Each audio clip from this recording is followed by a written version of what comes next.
श्रीमदेवी भागवत 9वां अध्याय में भक्तगणों, आज आपको श्रीमदेवी भागवत 7वें स्कंद 9वें अध्याय में सूर्यवंश राजाओं की वर्णन के कर्म से राजा ककुस्थ, यवनासव और मानधाता की कथा आप लोगों को सुनाऊंगा। आप इसको ध्यानपूर्वक सुने और आप भक्ति माँ भगवती चैनल को लाइक एंड सब्सक्राइब जरूर करें। माँ भगवती आपका कल्याण करेगी। कथा सुनिए। ब्यास जी बोले, हे राजन, किसी समय अष्टक का श्राद्ध के अवसर पर बुद्धिमान भूपति इक्ष्वाकु ने विकुक्षी को आज्ञा दी कि हे पुत्र, इस समय वन में जाकर श्राद्ध के लिए शीघ्र ही आदरपूर्वक पवित्र कव्य ले आओ। राजा के इस प्रकार कहने पर विकोक्षी आयुध धारण करके तुरंत वन की ओर चल पड़ा। वहां जाकर वह थक गया तथा भूख से व्याकुल हो उठा।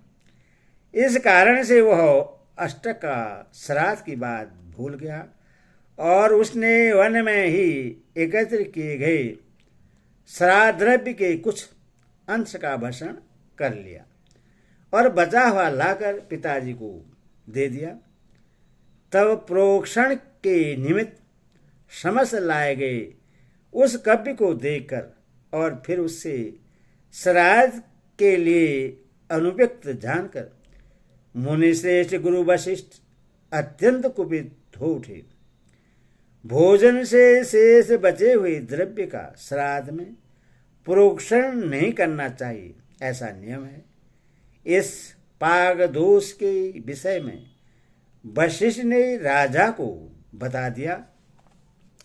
गुरु वशिष्ठ के कथनानुसार अपने पुत्र विकोक्षी का वह दुष्कर्म जानकर विधि लोभ के कारण उन्होंने उससे अपने देश से बाहर निकाल दिया। वह राजकुमार तभी से ही ससाद इस नाम से विख्यात हो गया। वह ससाद पिता के कोप से किंचित भयभीत होकर वन में चला गया। वह विकोक्षी वहां वन्य आहार पर जीवन यापन करते हुए धर्मपरायण होकर रहने लगा। तत्पश्चात पिता की मृत्यु हो जाने पर उस मनस्वी ससाद को राज्य प्राप्त हो गया और वह शासन करने लगा। उस अयोध्यापति ससाद ने स्वयं सरयू नदी के तट पर अनेक यज्ञ संपन्न किए। उस ससाद को एक पुत्र हुआ जो ककुस्थ इस नाम से प्रसिद्ध हुआ। उस ककुस्थ के इंद्रवाहक और पुरजय ये दो नाम और भी थे। जन्मेजय बोले, हे निष्पाप मुनि, उस राजकुमार के अनेक नाम कैसे हुए? उसके जिस जिस कर्म के कारण ये नाम हुए वह सब मुझे बतलाइए। व्यास जी बोले, हे राजन, ससाद के स्वर्गवासी हो जाने पर ककुस्थ राजा बने। वे धर्मज्ञ ककुस्थ पितामह से परंपरा प्राप्त राज्य पर बलपूर्वक शासन करने लगे। उसी समय सभी देवगण दैत्यों से पराजित होकर तीनों लोगों के स्वामी अविनाशी भगवान विष्णु की शरण में गए। तब सनातन भगवान श्री हरि उन देवताओं से कहने लगे। भगवान विष्णु बोले, हे श्रेष्ठ देवगण, आप लोग ससाद पुत्र राजा ककुस्थ से युद्ध में सहायक बनने के लिए प्रार्थना कीजिए। वही युद्ध में दैत्यों को मार सकेंगे। वे धर्मात्मा ककुस्थ धनुष धारण करके सहायता के लिए अवश्य आएंगे। भगवती पराशक्ति की कृपा से उनके पास अतुल्य सामर्थ्य है। हे महाराज, भगवान विष्णु की यह उत्तम वाणी सुनकर इंद्र समेत सभी देवता गण अयोध्या में रहने वाले ससात पुत्र महाराज ककुस्त के पास जा पहुंचे। राजा ककुस्त ने उन आए हुए देवताओं का धर्मपूर्वक अत्यंत उत्साह के साथ पूजन किया और इसके बाद वे उनसे आने का प्रयोजन पूछने लगे। राजा बोले, हे देवगण, मैं धन्य और पवित्र हो गया, मेरा जीवन सार्थक हो गया, जो कि आप लोगों ने मेरे घर पधार कर मुझे अपना महनीय दर्शन दिया है। हे देवेश्वरों, आप मुझे अपने कार्य के विषय में बतलाइए। आपका वह कार्य चाहे मनुष्य के लिए परम दुस्साध्य ही हो, मैं वह महान कार्य हर प्रकार से संपन्न करूंगा। देवता बोले, हे राजेंद्र, हमारी सहायता कीजिए, शशिपति इंद्र के सखा बन जाइए और देवताओं के लिए भी अजय महान दैत्यों को युद्ध में परास्त कर दीजिए। पराशक्ति जगदम्बा के अनुग्रह से आपके लिए कुछ भी दुर्लभ नहीं है। भगवान विष्णु के भेजने पर ही हम लोग आपके पास आए हैं। राजा बोले, हे श्रेष्ठ देवतागण, यदि इंद्र उस युद्ध में मेरा वाहन बने तो मैं अभी देवताओं की ओर से सेनापति बन जाऊंगा।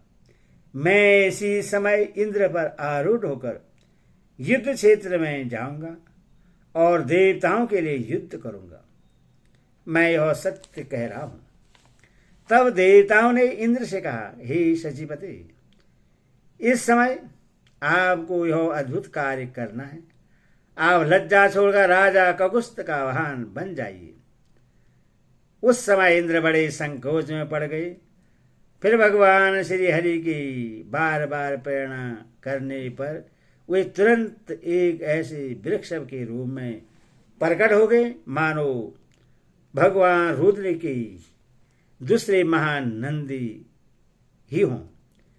तब संग्राम में जाने के लिए वे राजा उस वृक्ष पर चढ़े और उसके ककुत पर बैठे। इसी कारण से वे काकुस्तस नाम वाले हो गए।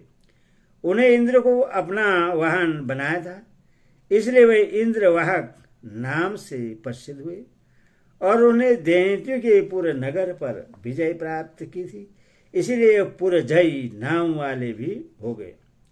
तत्पश्चात उन महाबाहु ककुस्त ने दैत्यों को जीतकर उनका धन देवताओं को दे दिया और फिर वहां से प्रस्थान करने के लिए देवताओं से पूछा। इस प्रकार इंद्र के साथ राजश्री ककुस्त की मैत्री हुई।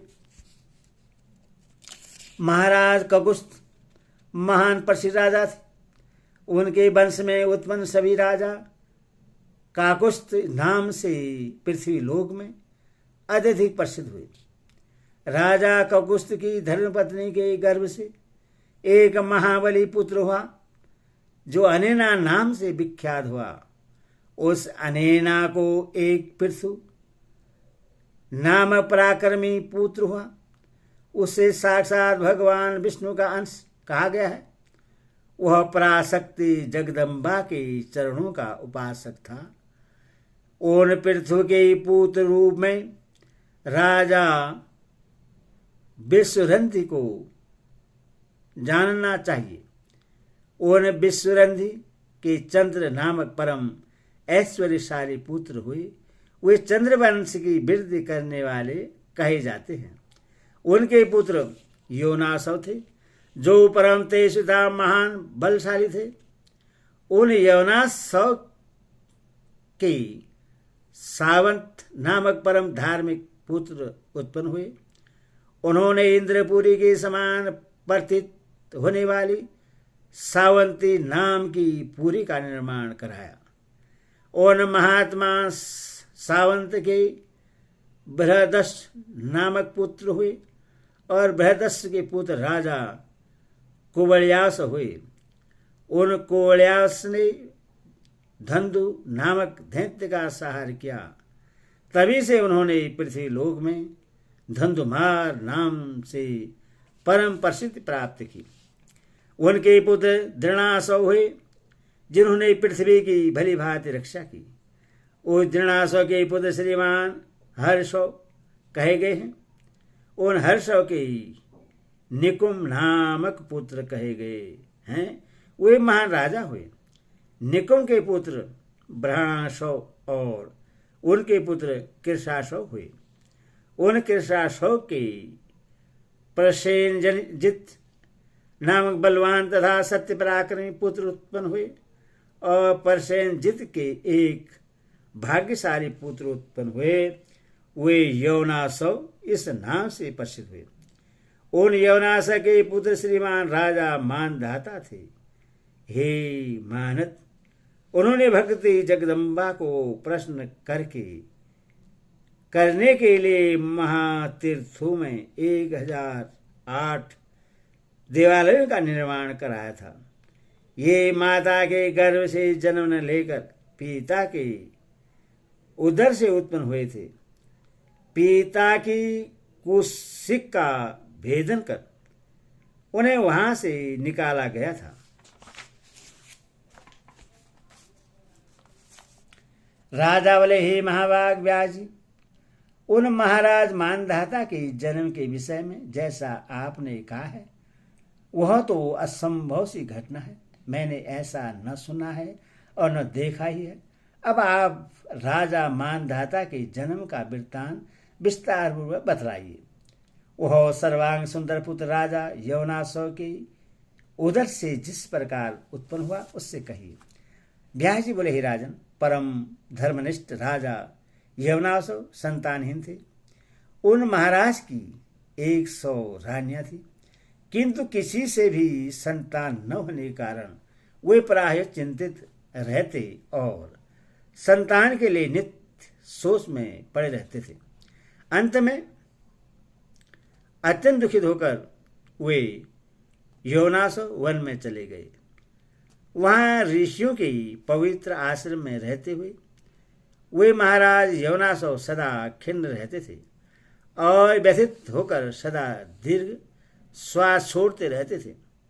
इससे वहां रहने वाले तपस्वीजन बराबर देखा करते थे। उन्हें इस प्रकार दुखी देखकर सभी विप्रों को उन पर दया आ गई। ब्राह्मणों ने उनसे पूछा, हे राजन, आप यह चिंता किस लिए कर रहे हैं? हे पार्थिव, आपको कौन सा कष्ट है? हे महाराज, आप अपने मन की बात सच से बतलाइए। हम लोग हर तरह से आपका दुख दूर करने का उपाय करेंगे। यवनासव बोले, हे मुनियो, मेरे पास राज्य, धन तथा उत्तम कोटि के बहुत से घोड़े विद्यमान हैं। दिव्य प्रभा से युक्त 107 रानियां मेरे पास है। तीनों लोगों में मेरा कोई भी बलवान शत्रु नहीं है और मेरे सभी मंत्री और सामंत सदा मेरे आज्ञा पालन में तत्पर रहते हैं। हे तपस्वियों, मुझे एकमात्र दुख संतान न होने का है। इसके अतिरिक्त दूसरा कोई भी दुख मेरी दृष्टि में नहीं है। हे विपेंद्रो, पुत्रहीन व्यक्ति की न तो सदगति होती है और न उसे स्वर्ग ही मिलता है। अथवा संतान के लिए मैं सदा अत्यधिक शोकाकुल रहता हूँ। हे तपस्वियों, आप लोग महान परिश्रम करके वेद शास्त्रों के रहस्य जानने वाले हैं। मुझे संतान कामी के लिए करणी जो उपयुक्त यज्ञ हो उसे सोच समझ कर मुझे बताएं। हे तापसो, यदि मुझ पर आप लोगों की कृपा हो तो मेरा यह कार्य संपन्न कर दें। व्यास जी बोले, हे राजन, राजा यवनासव की बात सुनकर दया से ही परिपूर्ण हृदय वाले उन ब्राह्मणों ने इंद्र को प्रधान देवता बनाकर अत्यंत सावधानी पूर्वक उन नरेश से एक यज्ञ करवाया। ब्राह्मणों ने वहां पर जल से परिपूर्ण एक कलश स्थापित किया और राजा यवनासव की पुत्र प्राप्ति के निमित्त वेद मंत्रों के द्वारा उस कलश का अभिमंत्रण किया।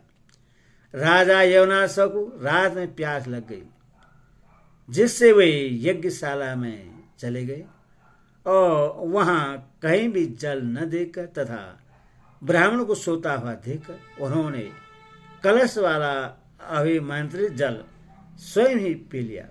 हे निर्विशेष, प्यास से व्याकुल राजा यवनासव ब्राह्मणों के द्वारा विधि पूर्वक अभिमंत्रित करके रानी के लिए रखे गए उस पवित्र जल को